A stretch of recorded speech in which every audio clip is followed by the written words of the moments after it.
Muy bien, entonces vamos a revisar una introducción a los temas regulatorios. Después vamos a platicar un poquito sobre los controles preventivos y finalmente algunos elementos sobre el tema de la cultura de inocuidad y qué podemos aprender de los brotes, ¿no?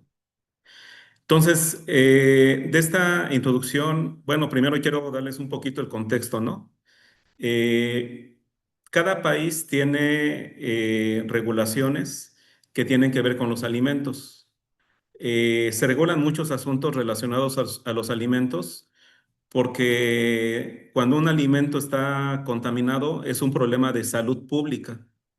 Entonces, diversos países tienen una autoridad o varias autoridades regulatorias de los alimentos. En el caso de Estados Unidos, hay diversas agencias federales, estatales y locales que regulan y tienen a cargo la inocuidad de varios tipos de productos alimenticios. Por ejemplo, si una instalación que procesa o empaca alimentos, sea doméstica en Estados Unidos o extranjera y que envía a Estados Unidos, si ese es el caso, esa instalación tiene que registrarse ante la autoridad regulatoria. Entonces, la principal autoridad regulatoria en Estados Unidos es la FDA, la Agencia de Alimentos, Medicamentos y Cosméticos.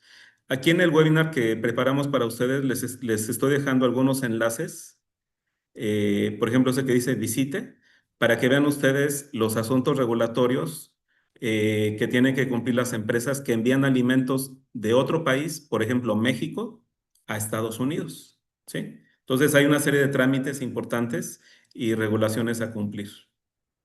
Entonces, como les comento, la FDA es la principal agencia reguladora de todos los temas de inocuidad de los alimentos para el consumo de alimentos en Estados Unidos.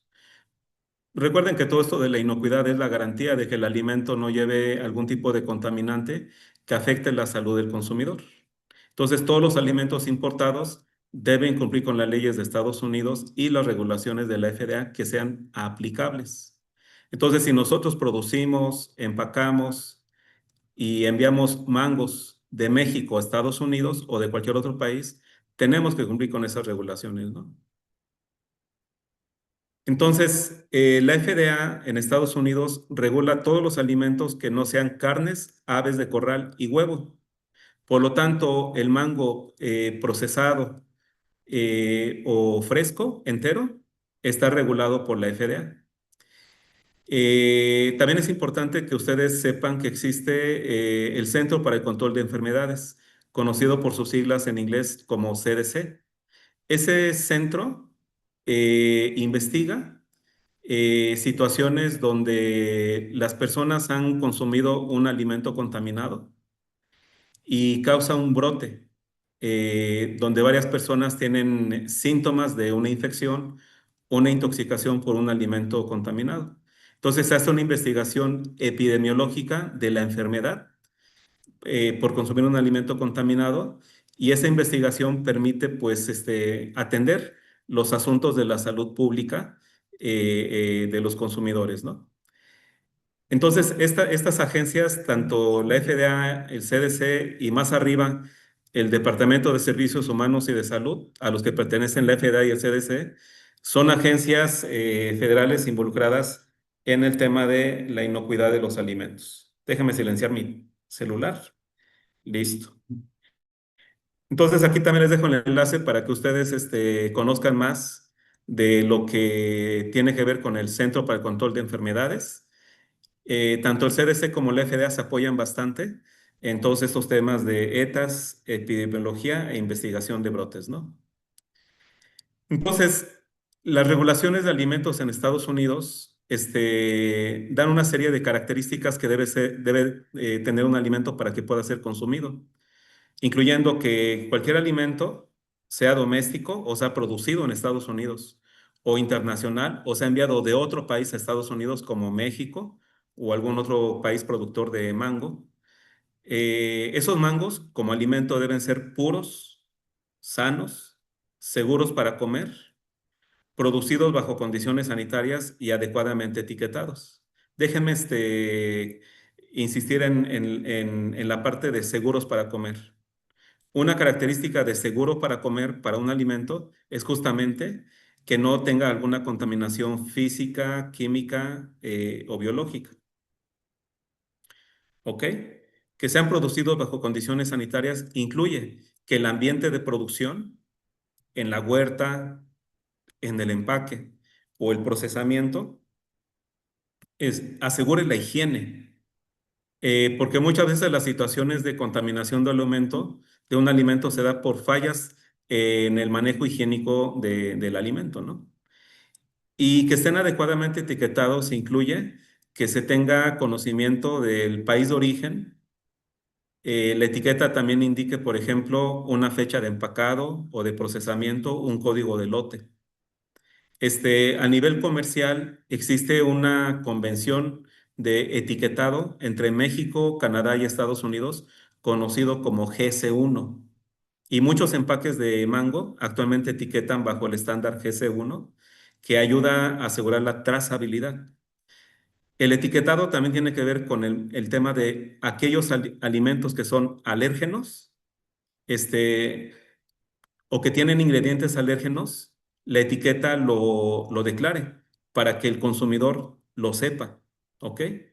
Adecuadamente etiquetado también tiene que ver con el contenido nutricional de un alimento en su envase, ¿no? Entonces, estas 5 características son muy, muy importantes en entender que como las regulaciones de alimentos de la FDA requieren el cumplimiento, pues nosotros debemos conocer esas regulaciones para asegurar que cuando enviamos mangos frescos o procesados a Estados Unidos, pues tienen estas características, ¿no? Puros, sanos, seguros para comer, producidos bajo condiciones sanitarias y adecuadamente etiquetados. Entonces, por eso, muchas décadas atrás se generaron regulaciones de alimentos en Estados Unidos y actualmente muchos países como México y otros países también contamos con regulaciones para los temas de los alimentos, ¿no? Entonces, los controles preventivos de los que tratan este webinar surgen de una ley conocida como la ley FISMA.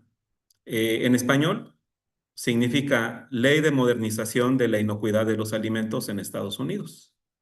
Por sus siglas en inglés se conoce como FISMA, ¿sí?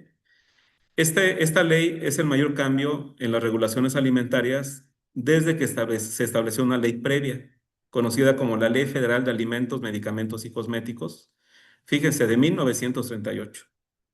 Entonces, las regulaciones se aplican en el comercio de alimentos y como se ha ido aprendiendo sobre las fallas de inocuidad o la necesidad de mejorar las regulaciones, es que en el 2011 se actualiza la Ley Federal de Alimentos, Medicamentos y Cosméticos, dando origen a lo que actualmente conocemos como la Ley FISMA. Ya estamos en 2025. Han pasado, pues, desde el 2011, pues, bastante tiempo, ¿no? Entonces, tanto productores, empacadores, procesadores y también la FDA como regulador han aprendido sobre la aplicación de la ley FISMA. Entonces, esta ley FISMA, compañeros, da origen a 9 regulaciones de la FDA. Digamos que la ley plantea en general todo lo que se tiene que hacer para regular los alimentos y asegurar que sean inocuos para su consumo en Estados Unidos, sean domésticos o importados. Pero la ley FISMA dio origen a 9 regulaciones. Varias de ellas se publicaron del 2011 en adelante. La más nueva es la que conocemos como la regulación de trazabilidad de los alimentos. Entonces aquí yo les he puesto en las 9 regulaciones que se derivan de la ley FISMA. Digamos que la ley FISMA establece como el qué se debe de cumplir por parte de la FDA y los actores de una cadena de suministro de alimentos, y el cómo cumplir se establece en lo que se conocen como regulaciones o reglamentos, a veces se traducen, ¿no? Entonces tenemos una regulación de controles preventivos en alimentos para el consumo humano, que es la que motiva este webinar. Aquí la tengo abreviada como PCHF por sus siglas en inglés. Hay una similar, pero para alimento para animales. La tercera, la norma de inocuidad de los productos agrícolas frescos, abreviada como PSR por sus siglas en inglés. También tenemos un programa importantísimo que es el programa de verificación de proveedores extranjeros en Estados Unidos, abreviado como FSVP. La quinta regla que acompaña la ley FISMA es la certificación acreditada por terceros. La sexta, transporte sanitario de alimentos para el consumo humano y animal. La séptima, trata sobre adulteración intencional. La octava, sobre acreditación de laboratorios para el análisis de alimentos. Y la novena, que es la más reciente, les comentaba, es la de trazabilidad de los alimentos.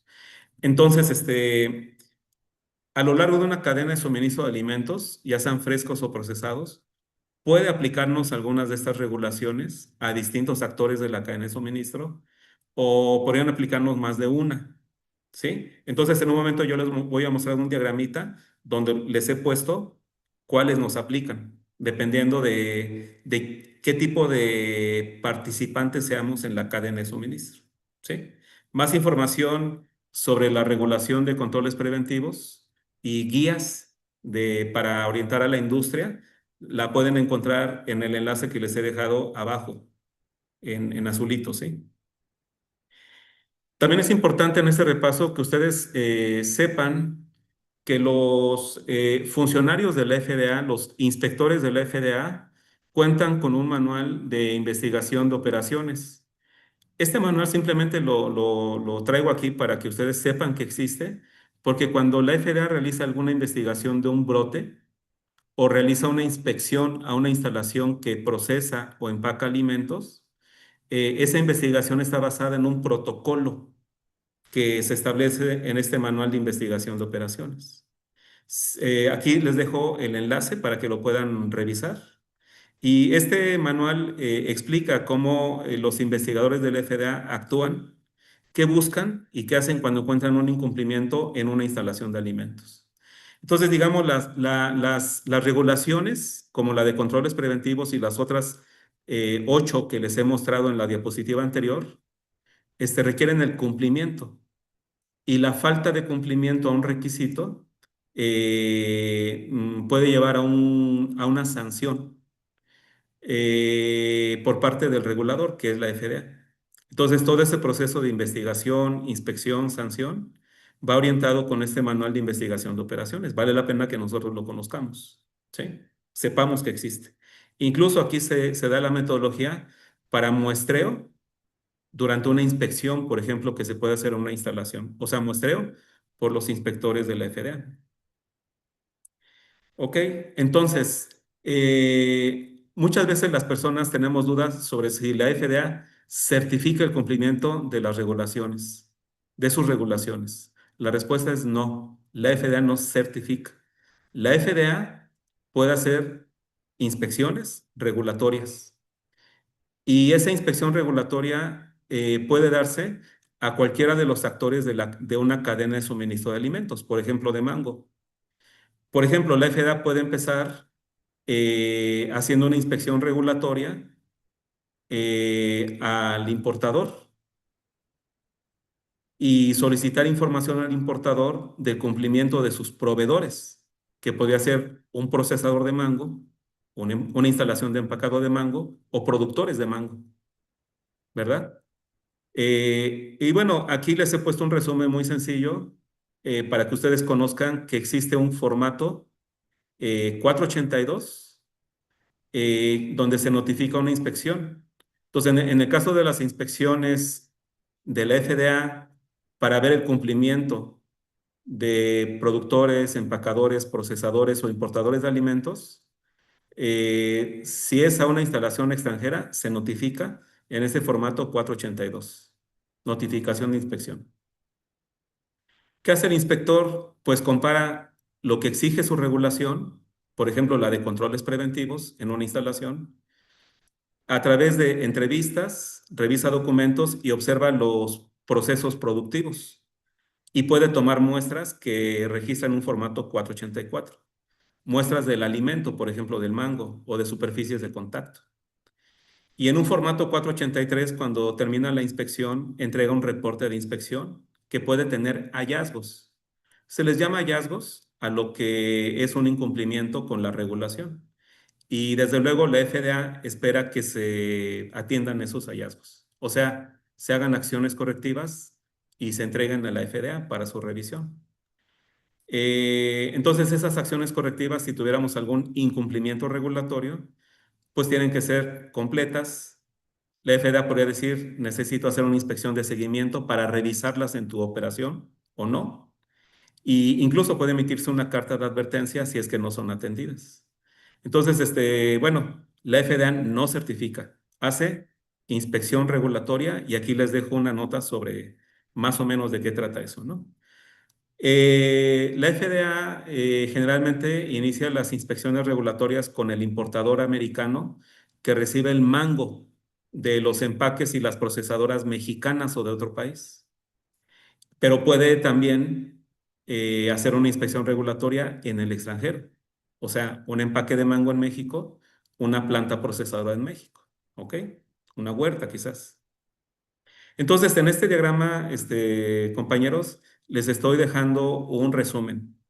De aquellas 9 regulaciones, seleccioné 5 que me parece muy importante en este webinar, como que ayudarles a ubicar a quién nos aplica, ¿no? Entonces, si vamos de izquierda a derecha, si nosotros somos un productor, un grower que aparece aquí en inglés, y tenemos huerta de mango, el productor tiene que cumplir con la regulación conocida como regulación de productos frescos de la FDA para prevenir la contaminación microbiológica de los mangos que comercializamos a Estados Unidos. Avanzo un poquito más.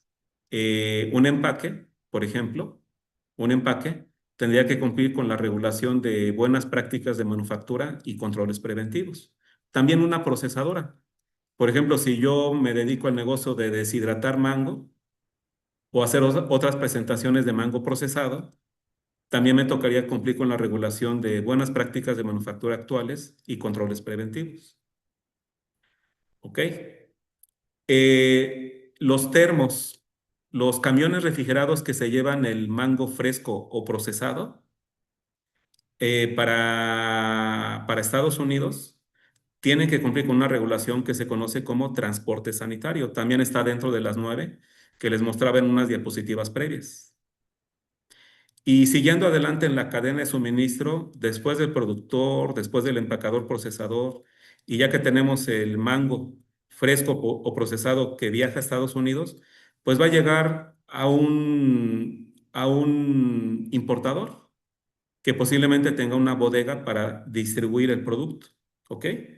Entonces a ese importador americano le aplica otra regulación conocida como Programa de Verificación de Proveedores Extranjeros. Entonces, con esto que les comento, quiero que ustedes tengan claro lo siguiente. La FDA revisa al importador para ver que cumpla con el programa de verificación de proveedores extranjeros. Es decir, que el importador sepa quiénes son sus proveedores de diversos alimentos que importa para su venta en Estados Unidos.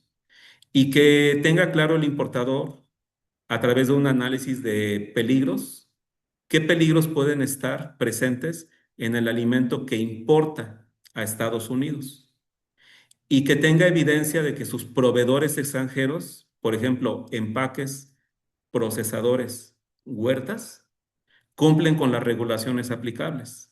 Eso es lo que el FDA le va a exigir al importador. Y entonces el importador debe tener información de la garantía de inocuidad a través de registros, documentos, del transporte, del empaque o procesador, incluso de las huertas. Por eso sucede que en ocasiones las compañías americanas que son importadores nos piden información de inocuidad a nosotros que somos empaque, procesador, huerta o transportista, porque a ellos se les exige la FDA. O sea que esta cadena de suministro que va hacia adelante también tiene digamos, ahora al revés, de adelante hacia atrás, una secuencia de exigencia de cumplimiento regulatorio. La FDA empieza con el importador con el transportista, el empaque, el procesador y finalmente la huerta. Entonces, todos tenemos que cumplir con la regulación que nos aplica. Ese es el principal mensaje de este diagrama que les muestro. Y vean ustedes que a todos nos aplica, bueno, en términos generales, una regulación, la novena de las 9 que tiene la FDA, que se llama trazabilidad de alimentos. Esta regulación de trazabilidad de alimentos, compañeros, compañeras, tiene una lista de alimentos a los que se les exige tengan información más detallada de trazabilidad. Se llama lista de alimentos trazables. Y los frutos tropicales están incluidos, también los quesos, por ejemplo.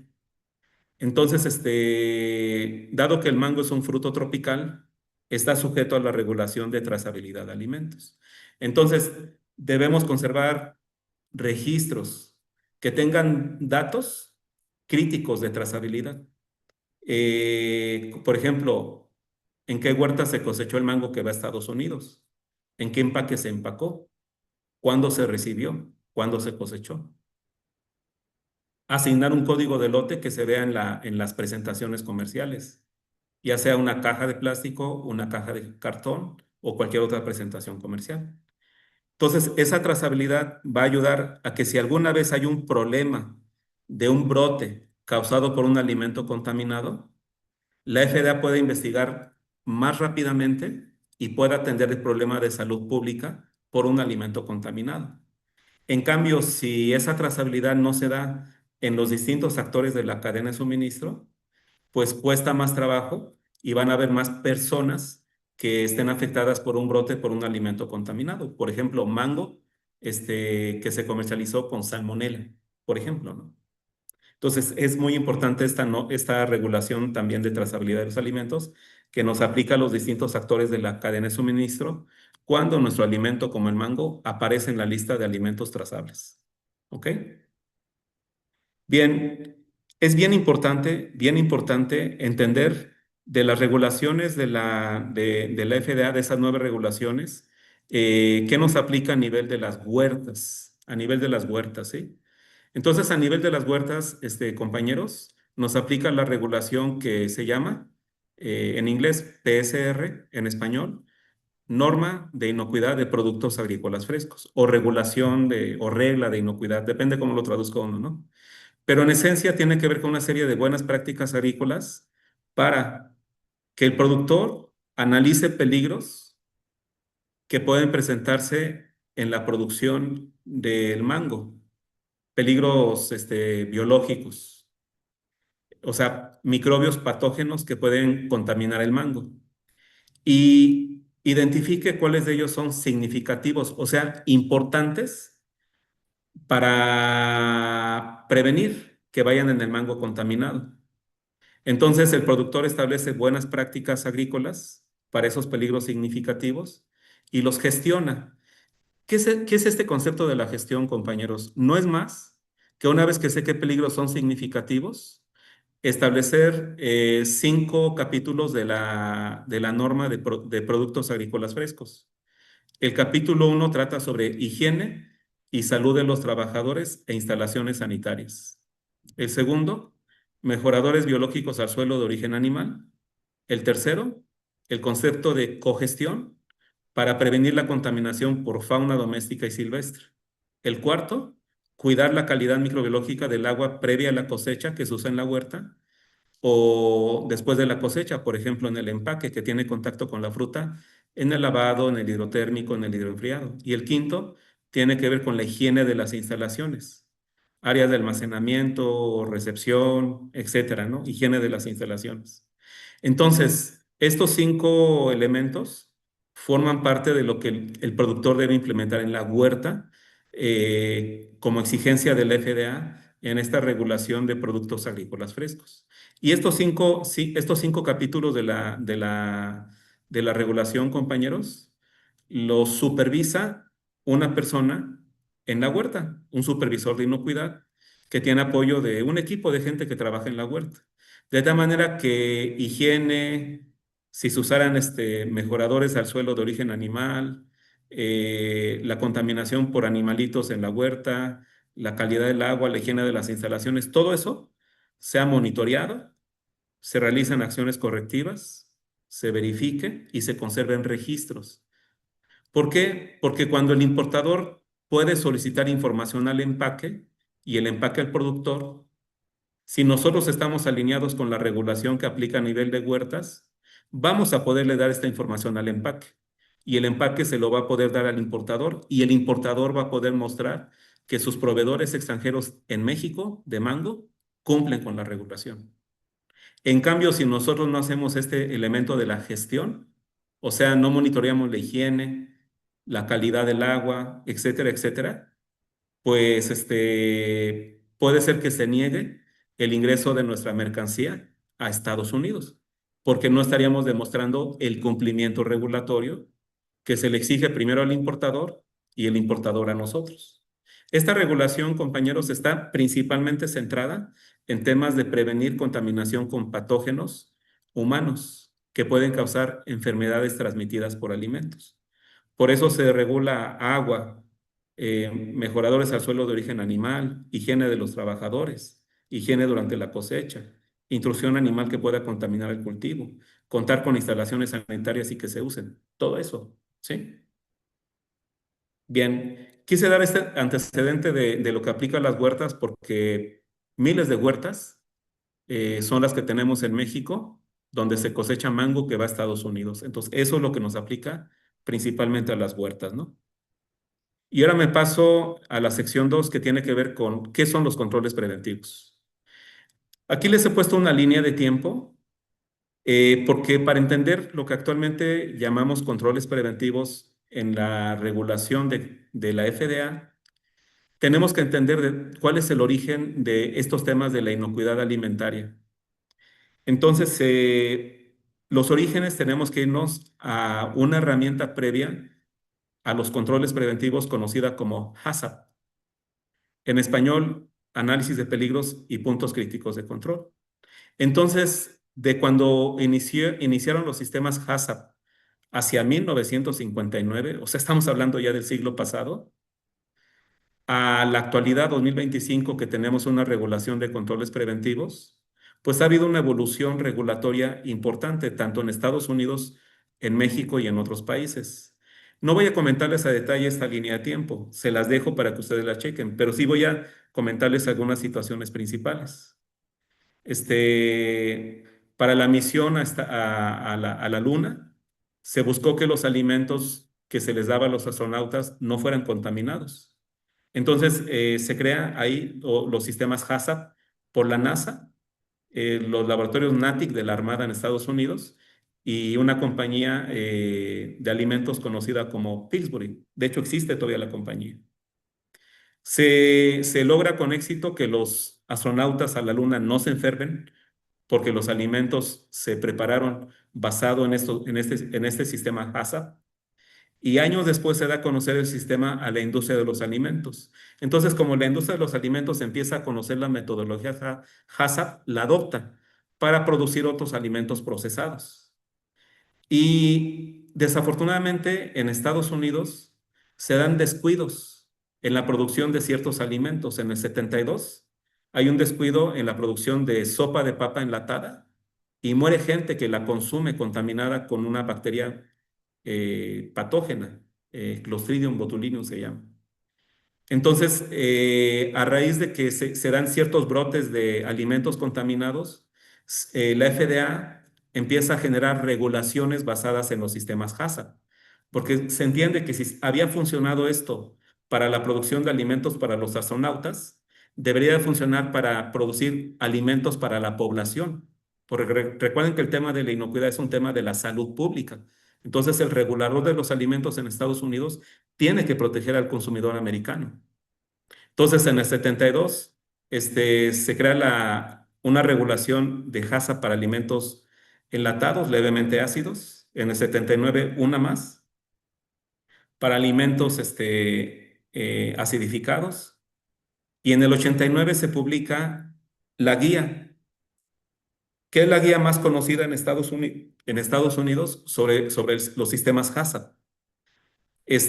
Un año después, el Codex Alimentarius, que establece estándares de alimentos en todo el mundo, también publica una guía. Entonces, esas dos guías, la del 89 del NACMSF y la del 90 del Codex, son las guías esenciales sobre los sistemas HACCP a nivel mundial.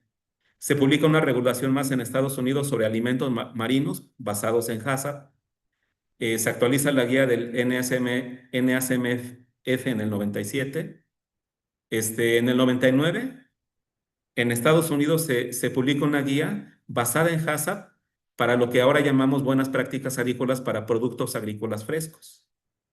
Y se presentan brotes en jugo de manzana no pasteurizado, que nuevamente lleva a establecer una regulación basada en HACCP para ese tipo de productos en Estados Unidos. En el 2000 se crea la GFCI, que actualmente cuenta con 12 programas de certificación basados también en HACCP para certificar la producción de alimentos, su procesamiento. Pero eso es una iniciativa privada, no es del regulador, ¿sí? Y vean que en el Reino Unido también se publica una regulación de HACCP en el 2004. En el 2005 se emite el Código de Alimentos en Estados Unidos. En el 2009, México publica la norma de higiene para alimentos producidos en México, ¿sí? La norma 251, que también tiene un apéndice sobre HACCP. Siguiendo con esa línea de tiempo, en el 2011, como ya les comenté un poquito más temprano, se promulga la ley FISMA y se van publicando 9 reglamentos, de los cuales ya les he comentado brevemente. Y en el 2020 la FDA anuncia nuevas herramientas para seguir regulando los alimentos en Estados Unidos, adaptándose a los estilos de consumo y de comercio actuales, con temas de inocuidad alimentaria más inteligente, trazabilidad, tecnologías digitales y nuevos modelos de negocio, por ejemplo, el comercio a través de plataformas de alimentos, ¿no? Que es algo más reciente. Total, chicos, los cursos de controles preventivos con un currículum estandarizado iniciaron en el 2015. Estamos 10 años después en el 2025.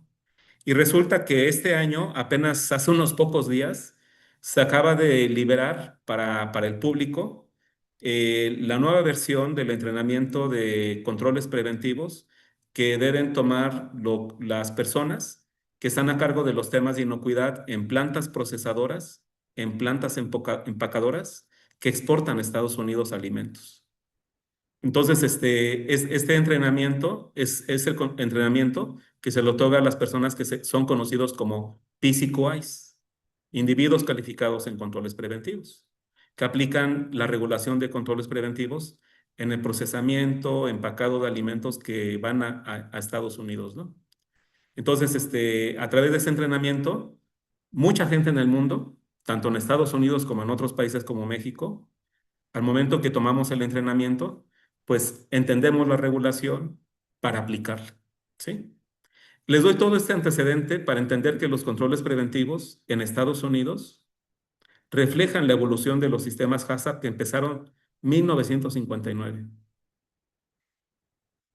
Entonces, digamos que los controles preventivos es una regulación actualizada basada en los sistemas HACCP, partiendo de la experiencia regulatoria de la FDA, porque les he mostrado que la FDA tiene muchas regulaciones basadas en HACCP para distintos tipos de alimentos, ¿sí?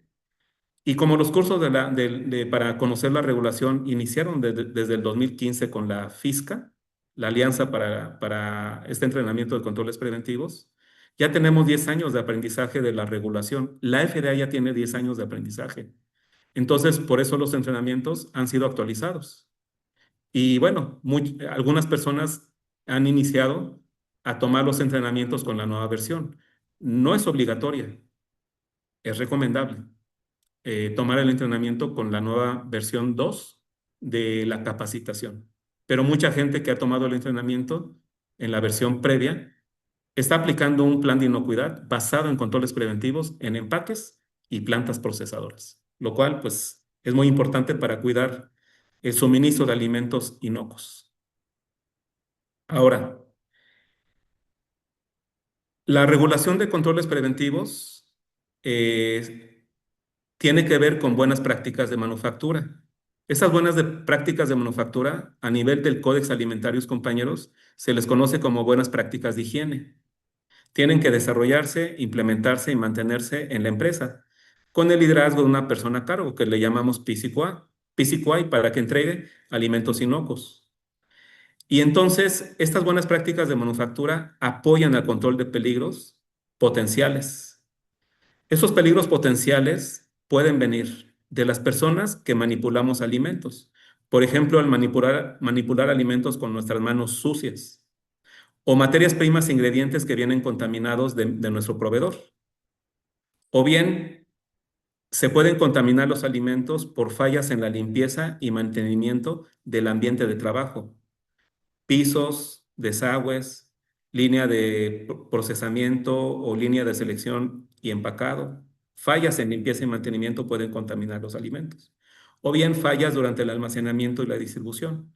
Entonces, cuando hablamos de buenas prácticas de manufactura o buenas prácticas de higiene, simplemente son controles que establecemos para prevenir, reducir o eliminar peligros potenciales que pueden contaminar el alimento de estas 4 fuentes, ¿sí? Almacenamiento, limpieza, falla de limpieza, materias primas o personas, ¿ok? Pero puede ser que no sea suficiente con las buenas prácticas de manufactura, que tengamos que tener controles adicionales para aquellos peligros que no solamente son potenciales, sino que en la regulación se les llama peligros significativos. Entonces, además de implementar las buenas prácticas, tenemos que implementar un sistema HACCP. Y ese sistema HACCP va a tener etapas de procesamiento que se le conocen como PCCs, puntos críticos de control. Ejemplos de PCCs comunes en alguna planta procesadora es la detección de metales en un alimento, la pasteurización, por ejemplo, de jugos o de leche, el congelamiento, por ejemplo, cuando tenemos marisco que se vende congelado, o la deshidratación, por ejemplo, cuando deshidratamos mango, tomates. Esos son 4 ejemplos característicos de PCCs. ¿Ok? También buscan prevenir, reducir o eliminar un peligro significativo de mi etapa de mi diagrama de flujo. Entonces, entendiendo que el Codex Alimentarius estableció buenas prácticas de higiene y PCCs para la industria de los alimentos, la FDA desarrolló sobre esas bases lo que ahora llamamos controles preventivos. Sigo insistiendo, los controles preventivos es una evolución regulatoria de las buenas prácticas de manufactura del Códex, hay llamadas buenas prácticas de higiene, y del sistema HACCP del Códex. ¿Ok? Entonces, la regulación de controles preventivos se basa en principios existentes de inocuidad de los alimentos, que eran lo que les comento del Códex.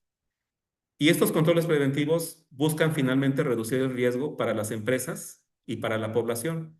Para las empresas, ¿riesgo de qué? De comercializar productos contaminados. Y para la población, ¿riesgo de qué? De enfermarse por consumir un alimento contaminado. ¿Sí? Entonces, la regulación de controles preventivos de la FDA establece que hay que generar un plan de inocuidad por escrito, aplicable para mi instalación donde proceso, empaco alimentos que exporto a Estados Unidos. Y ese plan debe tener ciertos elementos, como un análisis de peligros, y para los peligros significativos, establecer programas de controles preventivos por escrito.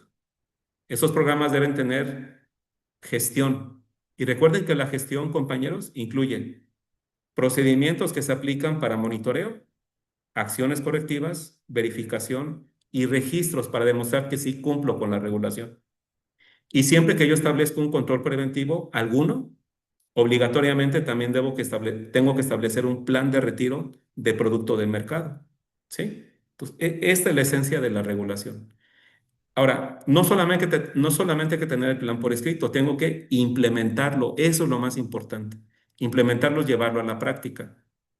El plan por escrito incluye toda la documentación de inocuidad que establezco en el empaque o en la procesadora. ¿Sí? Y el sistema de inocuidad es el resultado de implementar ese plan. Todos los controles para prevenir la contaminación del mango, ya sea fresco o procesado, que sale de mi instalación empacadora o procesadora. ¿Ok? Esta es la definición formal de controles preventivos, compañeros. Son procedimientos, prácticas y procesos basados en riesgos y razonablemente adecuados para minimizar significativamente o prevenir peligros identificados en el análisis de peligros. Por eso el plan de inocuidad tiene que tener un análisis de peligros, donde se va a identificar cuáles son mis materias primas, cuál es mi material de empacado, cuál es mi diagrama de flujo, desde la recepción de materias primas, material de empacado. ¿Y qué realizo? Recibo materias primas, recibo material de empacado. Almaceno, lavo la fruta, selecciono, empaco, o a lo mejor antes tengo un hidrotérmico, un hidroenfriado, paletizo, almaceno en frío, envío. O si es una deshidratadora, recibo materia prima, almaceno, lavo, pelo y corto, deshidrato, selecciono, embolso, almaceno en frío y envío. Bueno, de todo ese diagrama de flujo tiene que hacerse un análisis de peligros, ¿sí? Justamente para yo poder evaluar la probabilidad de que se contamine un alimento en mi diagrama de flujo, incluyendo ingredientes y materias primas, y yo identifique si requiero no solamente buenas prácticas de manufactura, sino también controles preventivos. Entonces, para aquellos peligros que son significativos, o sea que tienen una alta probabilidad y una alta severidad al consumidor, en caso de que falle mi mi planta, es para ellos para los cuales yo establezco controles preventivos. Tomen en cuenta que los controles preventivos, compañeros, están basados en ciencia. Entonces yo tengo que hacer cierta investigación para poderlos eh, implementar.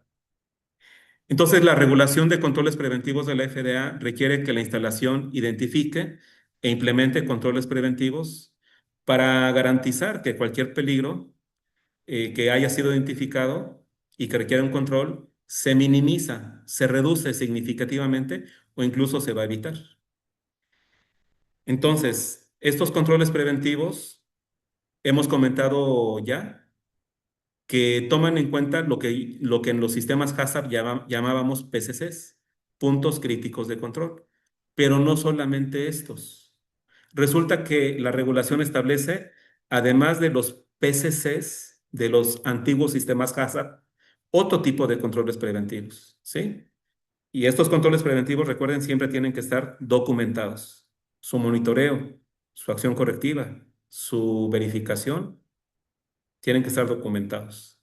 Y en esta diapositiva, chicos, simplemente les enlisto los controles preventivos que la regulación prevé. Una pregunta muy común de las personas que implementan los controles preventivos de la FDA es, ingeniero, ¿tengo que implementar todos los controles preventivos o solamente alguno de ellos?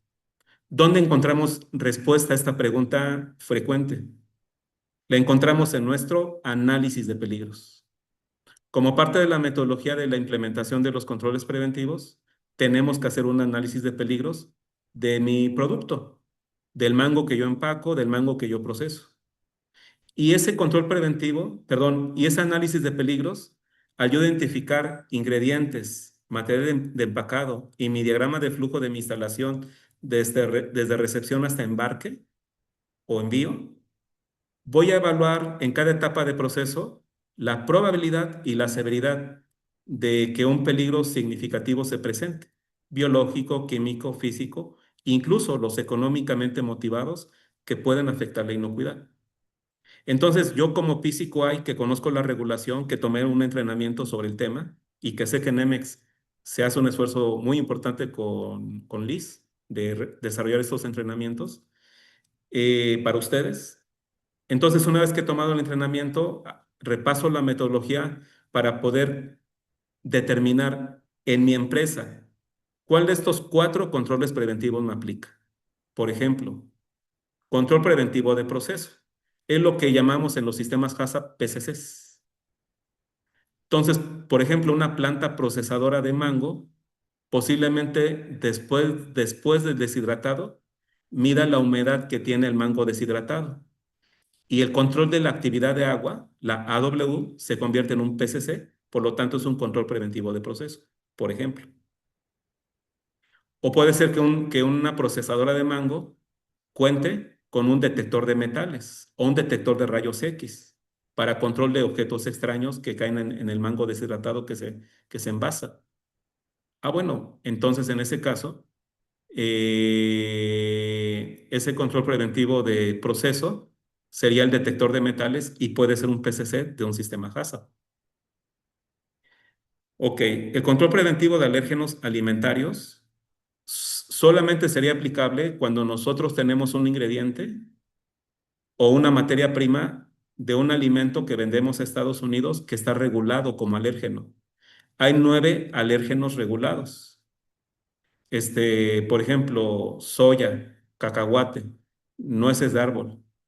Recientemente el ajonjolí, leche, marisco, pescado. Entonces, si nosotros no tenemos un ingrediente de ese tipo, posiblemente no nos aplique el control preventivo de alérgenos alimentarios. En cambio, si yo fuera una empacadora, por ejemplo, de nueces, por ejemplo, aquí en México, en Chihuahua, tenemos empacadoras de nuez pecanera. Nuez pecanera es un alérgeno, de acuerdo a la regulación. Entonces, si esa nuez se exportara a Estados Unidos, la instalación de empacado de la nuez pecanera tendría que establecer la prevención de contacto cruzado y un etiquetado preciso del alérgeno. Es un ejemplo nada más, ¿no? Pero si nosotros empacamos mango y el mango no está declarado como alérgeno, no tendríamos posiblemente que establecer un control preventivo de alérgeno alimentario. Sería suficiente para controlar los alérgenos del lonche de los trabajadores en el comedor, las buenas prácticas de manufactura. No tenemos que subirlo a un nivel de control preventivo de alérgenos. Tercer tipo de control preventivo potencial, control preventivo de saneamiento. Este control preventivo de saneamientos, compañeros, se establece sobre todo cuando a través del análisis de peligros, el individuo calificado en controles preventivos que conoce ya la regulación, que tomó el entrenamiento, que tiene cierta experiencia de inocuidad, concluye que pueden haber microbios en las superficies de contacto con alimentos en el empaque o en la procesadora. Microbios patógenos como Salmonella o Listeria monocitógenes, o que pueden ingresar con las personas o las materias primas que vienen de campo y contaminar la línea de producción. ¿Ok? Entonces, para evitar que el lote de alimento vaya contaminado con microbios por fallas de limpieza o desinfección de superficies de contacto, se establece este control preventivo de saneamiento. ¿Sí? Esto incluye limpieza de las superficies de contacto con alimentos, tolvas, rodillos, bandas, cajas, ¿sí? Y también incluye prevención de la contaminación cruzada y el contacto cruzado con alérgenos. Contaminación cruzada se aplica cuando algo sucio ensucia algo limpio. Y contacto cruzado es para prevenir que haya alérgenos en una línea de producción cuando se cambia de lote que no lleva alérgenos. ¿Ok? Entonces, el saneamiento puede aplicarse por alérgenos o para destruir, para combatir a microbios patógenos que pueden estar en la línea de selección, empacado o procesamiento. ¿Ok? Ok, el cuarto tipo de control preventivo que es potencial en la regulación se llama control preventivo de la cadena de suministro. Este, chicos, es muy importante en la cadena de suministro de mango. ¿Por qué? Porque el control preventivo de la cadena de suministro se aplica cuando los peligros son controlados por el proveedor y debe verificar su control el receptor. ¿Quién es el receptor? La planta procesadora o la planta empacadora. ¿Quién es el proveedor? El productor que nos vende el mango. Pero aquí surge una pregunta. ¿Y qué peligros pueden suceder en la huerta que contaminen el mango? Bueno, pueden haber peligros biológicos, como patógenos que contaminan el mango por usar agua sucia, por ejemplo, agua sucia en contacto con el mango, o pueden haber residuos de plaguicidas por aplicar un plaguicida no autorizado para mango, exceder la dosis, cosechar antes del intervalo de seguridad, etcétera, etcétera. Entonces, dado que esos peligros suceden en la huerta, yo no los controlo en el empaque, pero sí puedo exigir a mi proveedor que él los controle. Entonces, puedo concluir que yo requiero establecer en el empaque el control preventivo de cadena de suministro para, teniendo una lista de mis proveedores de mango, aprobarlos, aprobarlos viendo que ellos cumplan con las regulaciones que les toca a nivel de huerta. ¿Ok? Entonces puedo verificar a mis proveedores, visitarlos en la huerta para ver que lleven las regulaciones de inocuidad aplicables. Puedo hacer análisis de residuos de plaguicidas a la fruta que me llega, quizás no a toda, pero sí una muestra. Puedo revisar bitácoras de mis productores, análisis del agua que utilizan en contacto con el mango, hacerles auditorías a mis proveedores, etcétera, ¿no? Bueno, y la regulación establece que una instalación puede establecer otros controles preventivos. Y a veces nos preguntamos, ¿y qué otros controles preventivos pueden haber, aparte de los cuatro que establece la FDA? Cualquiera que la empresa decida establecer, porque requiere controlar un peligro significativo que no se controla con los previos. Un ejemplo es en las plantas procesadoras, chicos. Las procesadoras de mango deshidratado, si ustedes trabajan en una de ellas o conocen alguna de ellas, habrán notado que los muchachos que están en el área de despegado y envasado de mango deshidratado, se les viste con un traje especial, de pies a cabeza, se les dan botas especiales, se les dan guantes. Todo eso con el fin de prevenir la contaminación por los trabajadores al mango deshidratado que se va a envasar. Ese podría ser establecido como un control preventivo estricto para la higiene del personal que tiene una planta procesadora. ¿Quién define que lo sea? El individuo calificado en controles preventivos, que ha tomado el entrenamiento de controles preventivos. ¿Ok? Entonces, chicos, estos son los cuatro controles preventivos. ¿Todos aplican a un empaque o un procesador de mango? No necesariamente. ¿Quién decide cuáles aplican? El PCQI con su equipo. ¿Y dónde queda definido si aplican o no? En el análisis de peligros, del diagrama de flujo. incluyendo ingredientes y material de empacado. No se les olvide, ¿sí?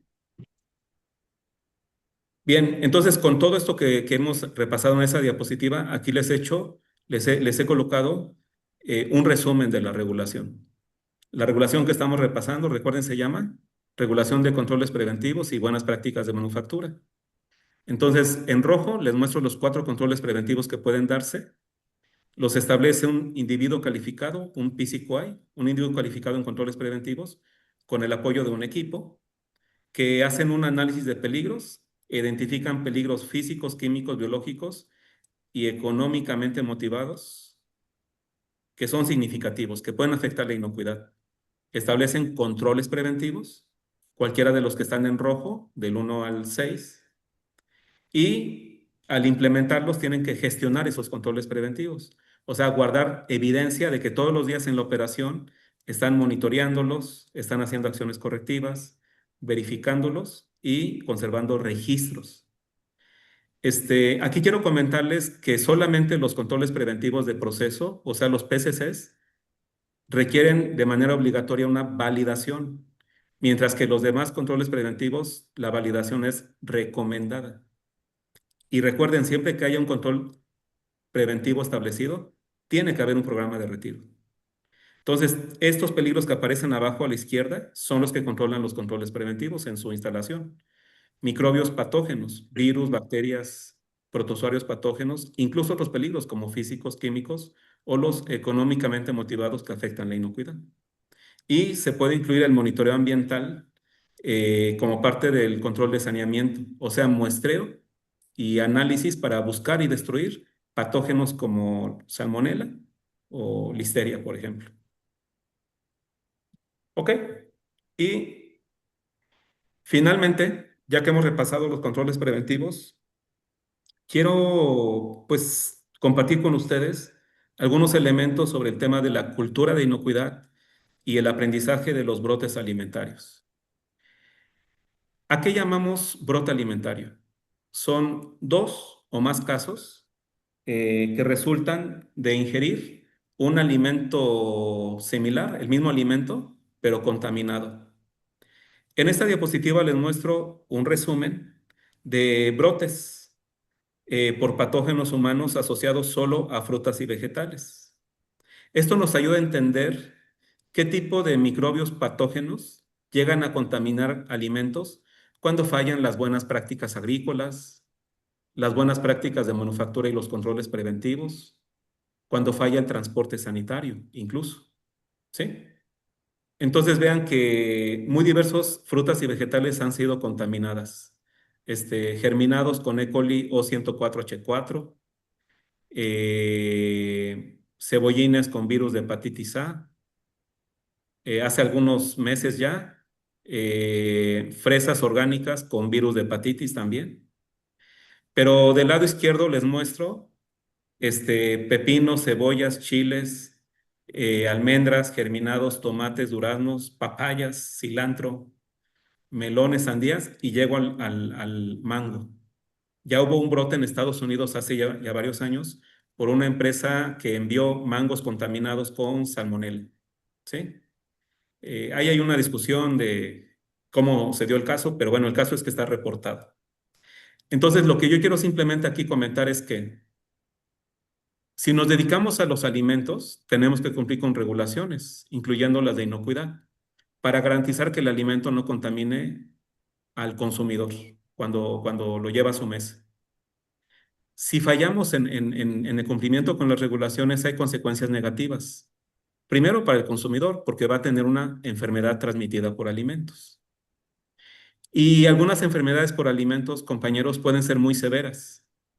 Las personas podemos tener síntomas como diarrea, vómito, tener que ir al doctor, tener atención médica, llegar al hospital. Y en los casos más severos, la gente puede morir por consumir un alimento contaminado. Y eso ya es algo muy delicado, ¿no? Entonces, si nos dedicamos al negocio de los alimentos, tenemos que cuidar el cumplimiento regulatorio, incluyendo de los controles preventivos.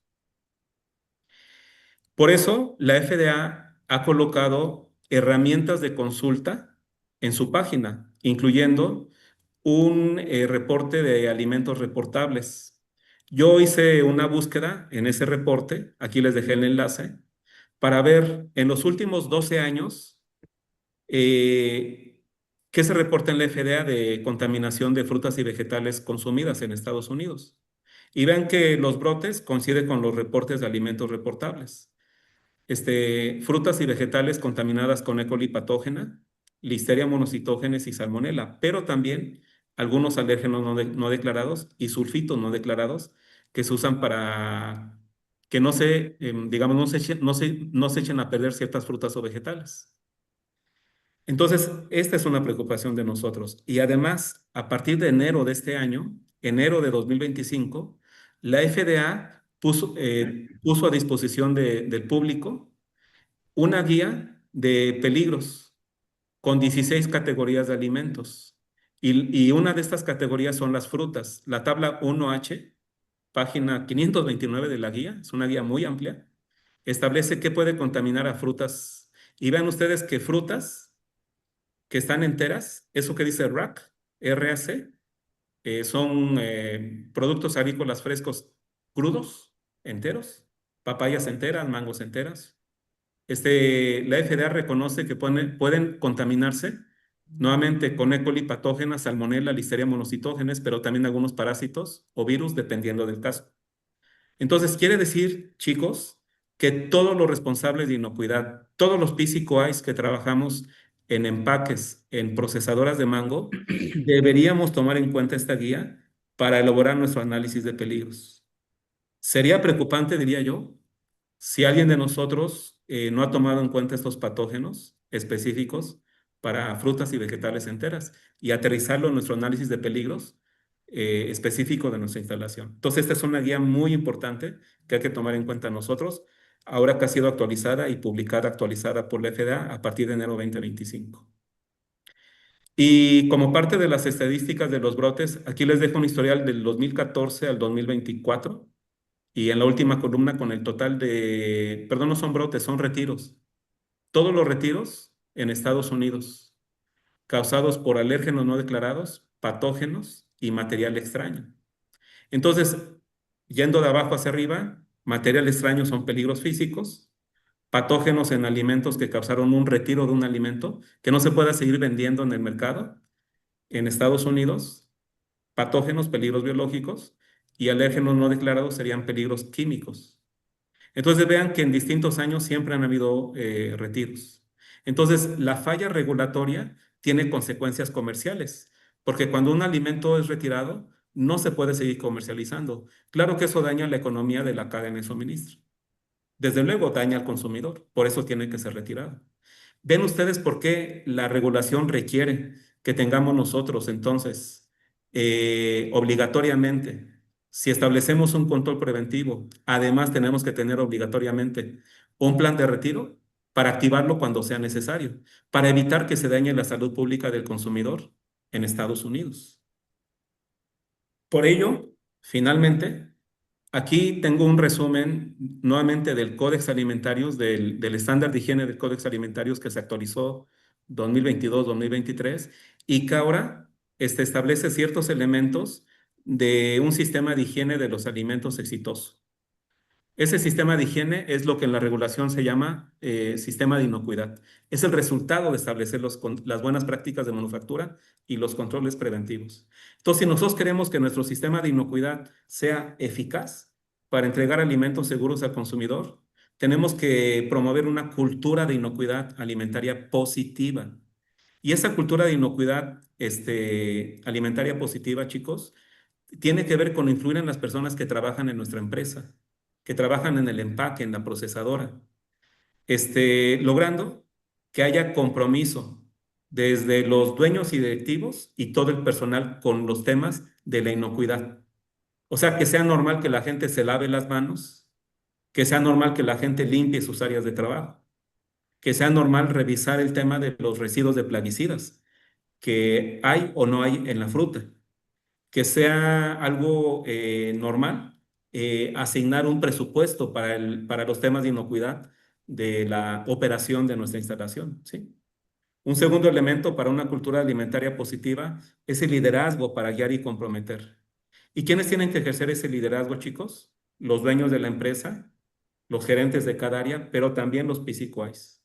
Los individuos calificados en controles preventivos no solamente son expertos en inocuidad alimentaria, deben de poder influir en las personas para que les hagan caso, para que realmente tengan un comportamiento higiénico, para que se comprometan con llegar con ropa limpia a trabajar, lavarse las manos, no colocar este mango tirado del piso del empaque en una caja de cartón que se va a enviar al consumidor. O sea, es en ese sentido en el que hay que influir, en tener un comportamiento higiénico, ¿sí? El tercer elemento tiene que ver con concientizar de la importancia de la higiene de los alimentos. Habemos personas que trabajamos en empaques y en procesadoras o en huertas que no tenemos idea de qué tan fácil es que se contamine un alimento. Entonces, cuando damos cursos, talleres, podemos hacer demostraciones de cómo se contamina un alimento. Por ejemplo, hay un producto que se llama Blue Heron. Es un polvito y una cremita. Y podemos simular la contaminación microbiana con él y después con una luz ultravioleta mostrar cómo se dispersó la contaminación entre distintas personas que estaban en el taller, simplemente al saludarnos o al tocar. De la misma manera se transmiten los patógenos microbianos en el ambiente de producción. Entonces, hay que concientizar a la gente para que vea la importancia de tener prácticas de higiene todos los días que trabajamos en el empaque, en la procesadora, ¿no? Un cuarto elemento de la cultura de inocuidad alimentaria positiva tiene que ver con una comunicación clara y abierta, incluyendo desviaciones. La gente no debería tener temor de decir, tengo una desviación. No cloré cuando tocaba, no lavé cuando tocaba, o el mango huele a plaguicida. Aquí en la recepción este mango huele a plaguicida, huele a malatión. Tengo que reportarlo. O sea, debemos estar acostumbrados a también reportar las desviaciones, no solamente el trabajo bien hecho, porque las desviaciones de inocuidad, chicos, llevan a que se coloque un alimento contaminado en el mercado y se afecte la salud del consumidor. Es un tema grave. Entonces hay que aprender a comunicarnos clara y abiertamente de cómo funciona nuestro sistema, ¿no? Si está funcionando bien, reportarlo. Y si alguna vez funciona mal, reportarlo para corregirlo. Y un quinto elemento es disponibilidad de recursos suficientes. Recursos suficientes puede ser desde recursos económicos para la temporada, para el sistema de inocuidad, capacitación, tiempo de la gente para capacitarse. Recursos también tiene que ver con los insumos que se gastan, ¿no? Jabón, desinfectante, escobas, cepillos para limpieza. O métodos analíticos para hacer análisis relacionados con inocuidad. O equipos de medición, por ejemplo, equipos para medir concentración de desinfectantes. A eso me refiero con disponibilidad de recursos. O sea, que los dueños y los gerentes, la dirección de la empresa, aporte los recursos para que la inocuidad sí se lleve a la práctica todos los días en la operación. Finalmente, este tema de la cultura tiene que ver con el comportamiento de las personas. ¿Cómo nos comportamos? La inocuidad es un valor que reflejamos en nuestro comportamiento, en nuestro trabajo. El que recibe, el que empaca, el que lava, el que procesa. De tal manera que la inocuidad realmente se viva en la empresa. Entonces, cuando logramos eso, la verdad, la empresa siempre va a estar en una mejora continua del sistema de inocuidad y cada temporada teniendo mejores resultados. Entonces, mi mensaje es, para que los controles preventivos sean exitosos, debemos tener una gran promoción y una gran mejora de la cultura de inocuidad, ¿sí? Entonces, a manera de conclusiones y a reserva de algún espacio para comentarios y dudas de ustedes, eh, eh, he buscado que en este seminario quede claro el mensaje de que todos los participantes de la cadena de suministro de mango podemos reducir riesgos de inocuidad alimentaria aplicando las regulaciones. Hoy hemos repasado la regulación de controles preventivos, pero saben que existen otras 8 aplicables a la cadena de suministro de alimentos de Estados Unidos. Y para poder aplicar esas regulaciones tengo que identificar y evaluar mis peligros que pueden afectar al consumidor, biológicos, químicos, físicos y económicamente motivados, gestionarlos durante todos los días de la operación, o sea, monitorear el control, hacer una acción correctiva ante una desviación, verificar y validar, dependiendo que, ¿no? Mis buenas prácticas agrícolas en huerta y buenas prácticas de manufactura en buenas prácticas de manufactura y controles preventivos en instalaciones de empacado procesamiento. Debo mantener planes de inocuidad actualizados y eficaces, pero también debo ser capaz de demostrar el cumplimiento regulatorio. Acuérdense que la FDA no certifica. La FDA puede hacer inspecciones regulatorias y comparar la regulación que me aplica contra lo que yo hago. Y entonces declarar si cumplo o no con la regulación. Entonces, si yo quiero mantenerme en el mercado de Estados Unidos, debo demostrar el cumplimiento regulatorio a través de los registros y los controles que yo establezco, ¿no? Claro, también hay otros reguladores de alimentos, no solamente la FDA, el Senacica y la COFEPRIS en México, ¿no? Entonces, me exige la FDA, me exige el Senacica, me exige la COFEPRIS, pues debo demostrar cumplimiento regulatorio si me quiero mantener en el negocio de los alimentos. Y definitivamente debo atender las expectativas de clientes y consumidores. Entonces, en los últimos años se ha incrementado la situación de que los importadores americanos me piden información de la implementación de mi plan de inocuidad en mi empaque, en mi procesadora, o incluso de las huertas que son proveedores. Y desde luego el consumidor siempre va a esperar que el alimento que consume no se contamine, no vaya contaminado a su mesa, ¿no? Por eso decimos que la inocuidad es algo no negociable. Más bien es un atributo del alimento que todo el mundo esperamos como consumidores y en ese sentido pues lo exigimos, ¿no? Muy bien, chicos. Pues esto es Pues lo que yo quería presentarles en este webinar y estoy abierto a comentarios o dudas que me puedan ayudar